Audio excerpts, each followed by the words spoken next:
Hello everyone.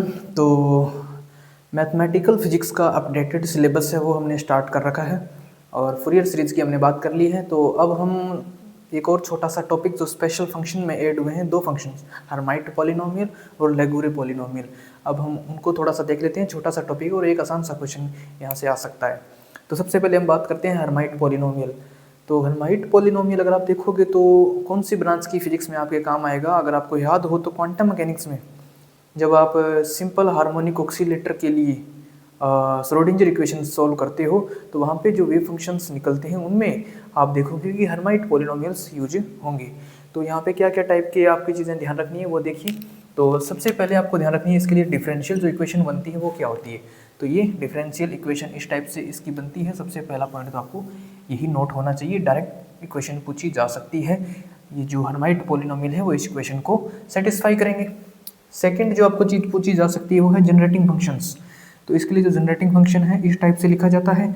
अगर यहाँ से अगर आप देखें इस पूरे एक्सपोनेंशियल फंक्शन को एक्सपेंड करें आप और इस इन टर्म्स को आप समेशन को ओपन करेंगे, उसके बाद टी की जो पावर्स है उनको अगर आप कंपेयर करेंगे तो आपको अलग अलग हर्माइट पॉलिनोमियल्स जो हैं वो मिल जाएंगे। उसी प्रकार से रोड्रिक फॉर्मूला अगर आप देखेंगे -1 to power n e to power x square और इसका derivative e to power -x square, इससे भी आप अलग अलग जो पॉलिनोमियल्स है वो निकाल सकते हो। तो ये चीज़ें आपको याद होनी चाहिए डायरेक्टली। उसके बाद जो अलग अलग हर्माइट पॉलिनोमियल जो आप निकाल सकते हो वो निकाल सकते हो आप, लेकिन कुछ हर्माइट पॉलिनोमियल्स आपको याद रखने चाहिए। जैसे h0 पे अगर आप देखें जो ये फंक्शन ये पॉलिनोमियल आएगा वो 1 आएगा, n1 रखेंगे तो 2x आएगा, 2 रखेंगे तो 4x स्क्वायर -2, 3 रखेंगे तो 8x क्यूब -12x। अगर 3-4 अगर आप ये वैल्यूज याद रखेंगे तो आपको एग्जाम में इसका फ़ायदा होगा। इसको लिखें आप 2-3 बार प्रैक्टिस करेंगे तो ये आपको याद हो जाएगा। उसके बाद इसकी कुछ प्रॉपर्टीज़ देखते हैं। अगर आप देखेंगे अगर x की वैल्यू 0 कर दी जाए तो ये जो पॉलिनोमियल है इनके अंदर x को 0 कर दूं मैं, फिर डिफरेंट n की वैल्यूज़ के लिए कैलकुलेट करूं तो अगर ये 2n+1 टाइप का, यानी कि यहाँ पे ओड वैल्यूज़ है, अगर n की ओड वैल्यूज़ जैसे h1 h3 h5 h7 इनको अगर 0 पे कैलकुलेट करेंगे x के लिए तो ये वैल्यूज़ हमेशा 0 आएगी। ये डायरेक्ट आपको ध्यान रखना है। और x को 0 करके 2n यानी कि यहाँ पे इवन वैल्यूज रखें h2 h4 h6 इस टाइप से, तो जो वैल्यू आएगी वो कुछ इस टाइप से आपको कैलकुलेट करनी पड़ेगी -1 की पावर n 2n फैक्टोरियल और n फैक्टोरियल। तो ये भी आपको याद रखनी है चीज़। उसके बाद इसका एक पैरिटी रिलेशन होता है, यानी कि x की जगह -x रिप्लेस कर दें तो ये कुछ इस टाइप से अपनी वैल्यू को चेंज करेगा -1 to power n hn x। यहाँ से देखेंगे अगर आप यहाँ पे n की वैल्यू इवन लेंगे तो ये सेम रिपीट करेगा अपने वैल्यू को, यानी कि ये इवन फंक्शन होगा n = इवन के लिए। और n ओड करेंगे तो यहाँ पे -1 की पावर ओड माइनस आएगा तो ये ओड फंक्शन हो जाएगा ओड वैल्यूज़ के लिए n की। उसके बाद एक ऑर्थोगोनलिटी कंडीशन इसकी होती है, वो भी ध्यान रखें आप। e to power -x square integration ध्यान रखें -इन्फिनिटी से +इन्फिनिटी। कई बार ये इंटीग्रेशन आपको एग्जाम में मिल सकता है, तो हो सकता है एग्जाम में ऐसा इंटीग्रेशन देख के आपका दिमाग शून्य हो जाए, आपको समझना है क्या करना है, ऐसा इंटीग्रेशन कैसे सॉल्व करेंगे। यहाँ पे हर्माइट पॉलिनोमियल आपको दिए होंगे, ये इंटीग्रेशन इस टाइप का होगा। तो एक बात ध्यान रखना, जब भी इंटीग्रेशन का क्वेश्चन आए इस टाइप की लिमिट हो तो एक बार आपको जरूर स्पेशल फंक्शंस के बारे में सोचना है। ऑर्थोगोनलिटी कंडीशंस होती हैं वो यूज़ कर सकते हैं। तो इसकी जो वैल्यू आएगी 2 की power n √π n factorial delta nm। Delta nm जो फंक्शन है ये बताता है कि अगर n और m डिफरेंट हुए, n और m अगर डिफरेंट हुए तो ये पूरी वैल्यू आपकी 0 आ जाएगी, और n और m सेम हुए तो इस इंटीग्रेशन की वैल्यू आपकी ये आएगी और n फैक्टोरियल। तो ये ऑर्थोगोनलिटी कंडीशन से भी डायरेक्ट क्वेश्चन आ सकता है, नोट करिए।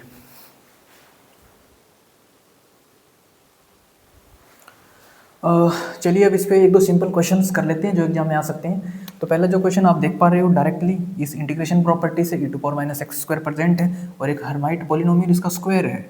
इसका मतलब यहाँ पे n और m की वैल्यू इक्वल है इसलिए स्क्वायर हो गया, तो इसकी जो वैल्यू आएगी वो ये आएगी, यानी कि इसकी जो वैल्यू आनी है वो 2 की पावर n √π और फैक्टोरियल n आनी है। तो यहाँ से बस आपको n की वैल्यू पता होनी चाहिए।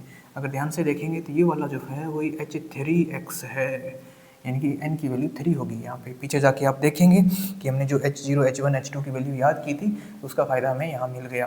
तो n की वैल्यू 3 है तो ये पुट करेंगे 2 की पावर 3 √π और 3 फैक्टोरियल। तो ये आप सॉल्व कर लेंगे। h पावर ये फोर्थ पॉलिनोमियल है और इसकी 0 पे x = 0 पे वैल्यू निकालनी है। आपको बताया था x = 0 पे जब वैल्यू निकालनी होती है तो ये वाले दो फॉर्मूलाज आपको याद करने हैं। तो इसमें हमने देखा था अगर इवन फंक्शंस हैं तो ये वाला फॉर्मूला होगा, तो 2 1 लगा हुआ है इसका मतलब इवन के लिए यूज करना है, तो यहाँ से इवन वाला यूज करना है, तो ये फॉर्मूला क्या हो जाएगा -1 की power n 2n factorial over n factorial. तो यहाँ से देखेंगे तो ये पूरी वैल्यू 2n की वैल्यू होती है, तो 2n की वैल्यू है यहाँ पे 4, तो n की हो जाएगी 2, तो ये वैल्यू पुट कीजिए यहाँ पे -1 की पावर n की 2 वैल्यू है, 2n की वैल्यू 4 है और यहाँ से 2, तो ये हो जाएगा आपका 12। तो ये 2 क्वेश्चन सिंपल।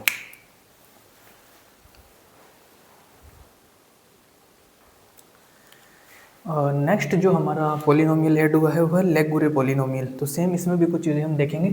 डिफरेंशियल इक्वेशन आप देख रहे होंगे, ये वाले डिफरेंशियल इक्वेशन आपको डायरेक्टली याद करनी है, इसको डायरेक्टली सेटिस्फाइज करेंगे, ये लेगुरे जो पॉलिनोमियल है उसको ये सेटिस्फाई करेंगे इस इक्वेशन को।